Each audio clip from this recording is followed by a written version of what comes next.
Nothing worries an established ruling class so much as a series of unpredictable events over which they have no control. This is especially so when these events pose questions about the stability of the status quo. There can be little doubt that developments over the last 6 months have given rise to just such concerns within governing circles in Dublin. Look at what has happened over that short period. Last December's British general election showed the fragility of partition, with unionism losing out in 3 of the 4 Belfast Westminster constituencies. Reconvening the Stormont Assembly has offered only temporary relief, with the COVID-19 pandemic showing London rule to be even more incompetent, not to mention still more undemocratic, than anything emanating from Leinster House. Electoral upset in the north was followed a few weeks later by shock in the south. Sinn Féin received the highest number of votes for any single party, thus creating an unprecedented situation. Fianna Fáil and Fine Gael, in partnership, were unable to form a majority government. The real question posed by that result is whether Sinn Féin's manifesto and canvass together were so inspiring that it reversed the dismal results of its 2 previous election performances. Or did it reflect something different? Did it indicate the slow, burning anger of a very sizable percentage of the population? A disadvantaged section of working people outraged with the arrogant mistreatment meted out by a Fine Gael government kept in power by a clueless Fianna Fáil. The onset of the COVID-19 pandemic appeared at first to have given a reprieve to Leo Varadkar and his party. Clever public relations created the impression of a competent and caring government. The mask has been slipping of late. Varadkar is preparing to reverse much of the €350 weekly pandemic payment, while simultaneously talking caustically about those drawing down more from that measure than they do at work. While at the same time his ministers and mainstream media supporters speak darkly about budget deficits and no free money. All the while, a global recession is looming on the horizon. Capitalism is facing a much greater crisis than that triggered by the financial crash of 2008, and in the opinion of many, its greatest challenge since the Great Depression of the 1930s. The International Labour Organization is predicting 12 million full-time jobs will be lost across the European Union in 2020. The OECD has estimated the decline in output could be in the level of between 1/5 and 1/4 in many economies, while consumers' expenditure potentially dropping by around 1/3. Compounding this, emergency measures taken to deal with the pandemic are raising concerns among free marketeers the world over.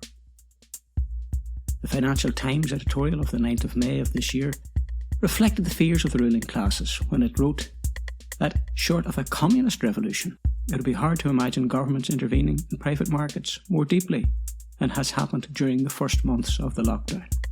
Just one example illustrates the difficulties this could cause for a neoliberal Irish state. Currently, 80% of the nursing homes in the Republic of Ireland are privately owned, profit-making businesses.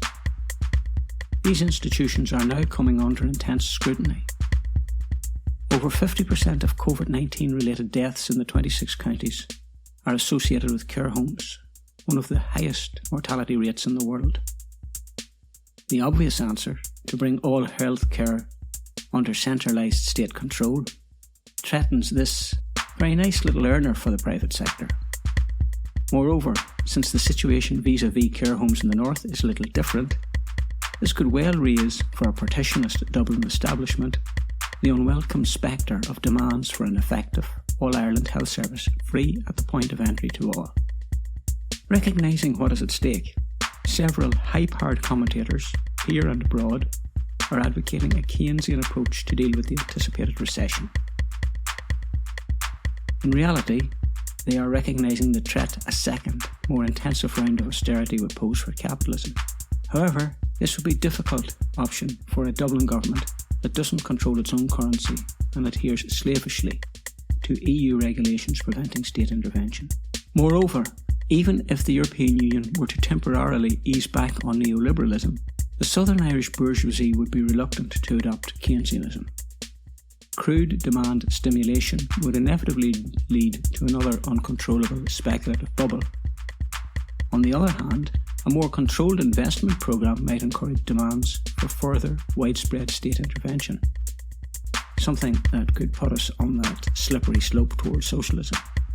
Faced with this dilemma, the more attractive option for the Southern Irish ruling class will be to batten down the hatches, protect big business, maintain a de facto austerity regime, and hope to ride out the storm. With a right-wing coalition in office for the next 5 years, vague promises can be made and never kept. Meanwhile, a compliant mainstream media will point to Southern Europe and tell us how much better off we are with our prudent, frugal government. A major concern, though, for the establishment will be to contain the disaffected, that disturbingly large number of people who voted for Sinn Féin and or left-wing candidates. While coercion is always an option, it is not the first choice.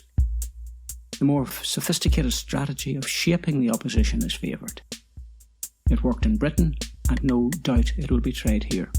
Watch then for the pundits encourage Sinn Féin to show maturity and serve patiently as an effective official opposition, and tell them that by thus acting responsibly, Mary Lou will undoubtedly lead the next government.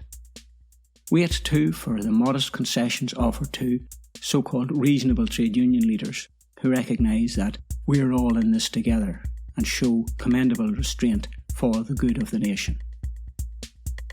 Listen then for the howls of outrage directed against those in organised labour who called for direct action to break the Emasculating Industrial Relations Act, or who resist redundancies or reject poverty wages. Hear too the demonisation of those activists calling for mass street protests against iniquitous inequalities.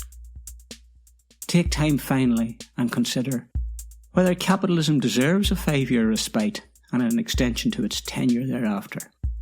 Or should we take a lesson from their own book and not waste this crisis? Think of Connolly's great poem, "Some men faint-hearted ever seek our programme to retouch, and will insist whene'er they speak that we demand too much. 'Tis passing strange, yet I declare such statements give me mirth, for our demands most moderate are, we only want the earth."